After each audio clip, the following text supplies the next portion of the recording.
Penyelundupan 5 kg sabu melalui pelabuhan Tembilahan Riau digagalkan petugas. Bea Cukai Tembilahan menggagalkan penyelundupan baby lobster senilai 15 miliar lebih. BNN bersama dengan Bea Cukai berhasil mengungkap peredaran sabu seberat 52,15 kilo Di Jalan Lima, Sumatera di Kabupaten Indragiri Hulu, ratusan ribu ekor. Indragiri Hilir merupakan salah satu wilayah yang potensial akan lalu lintas masuk keluarnya barang, mengingat letak geografis yang berdekatan dengan negara tetangga seperti Malaysia dan Singapura, serta kawasan bebas Batam. Juga aktivitas masyarakatnya yang bermata pencaharian sebagai pedagang.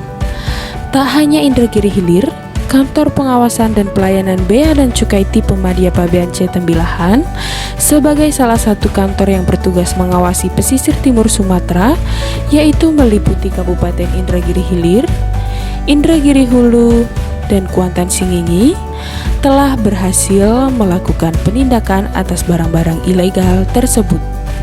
Salah satu penindakan barang-barang ilegal terbesar pada kantor Bea Cukai Tembilahan yaitu rokok ilegal.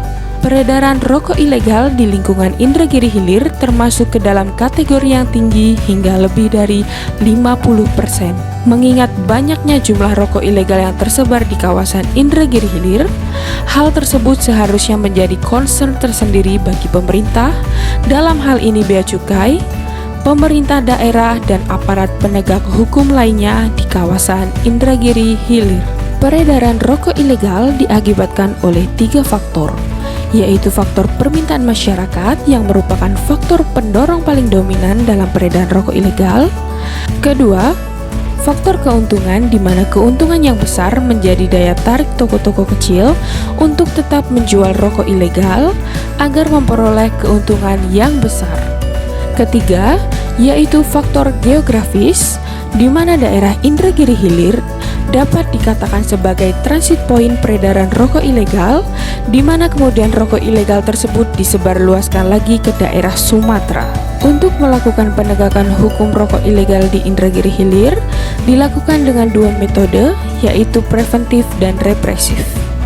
Jika preventif dilakukan lebih kepada pencegahan, yaitu dengan dilakukan kegiatan seperti sosialisasi kepada masyarakat. Represif dilakukan dengan penegahan seperti patroli laut, patroli darat, maupun operasi pasar ke toko-toko di wilayah pengawasan Bea Cukai Tembilahan. Selain alasan tersebut, kenapa dilakukannya penindakan terhadap barang-barang ilegal?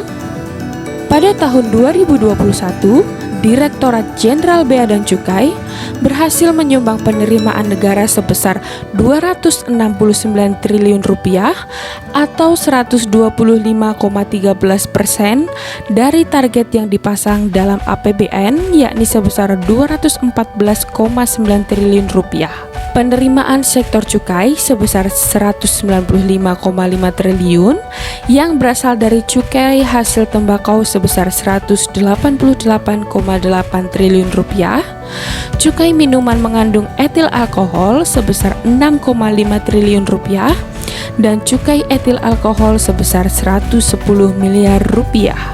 Penerimaan tersebut memberikan sumbangsi sekitar 25% dari total pendapatan negara pada APBN tahun 2021. Hal tersebut secara tidak langsung pastinya berpengaruh terhadap perekonomian negara. Cukai yang nantinya akan menyumbang di bagian pendapatan negara dalam struktur APBN kemudian akan diserap dan digunakan untuk program pemerintah yang telah direncanakan. Salah satunya adalah untuk pembangunan infrastruktur dan program Jaminan Kesehatan Nasional atau JKN. Untuk JKN sendiri, terdapat anggaran khusus dari DBHCHT di mana 50%-nya akan digunakan BPJS Kesehatan yang akan diperoleh masyarakat. Selain itu, cukai juga menyumbang ke belanja negara yang difokuskan ke daerah-daerah melalui transfer ke daerah dan dana desa, di mana kemudian dana tersebut digunakan oleh pemerintah daerah dalam pengelolaan pemerintahan. Jadi, setelah dilakukan penindakan terhadap barang-barang ilegal tersebut, akan dikemanakan barang-barang ilegal tersebut? Jawabannya adalah dilakukan pemusnahan. Untuk barang-barang ilegal hasil penindakan Bea Cukai Tembilahan akan dilakukan pemusnahan. Lalu, bagaimana dengan proses pemusnahannya?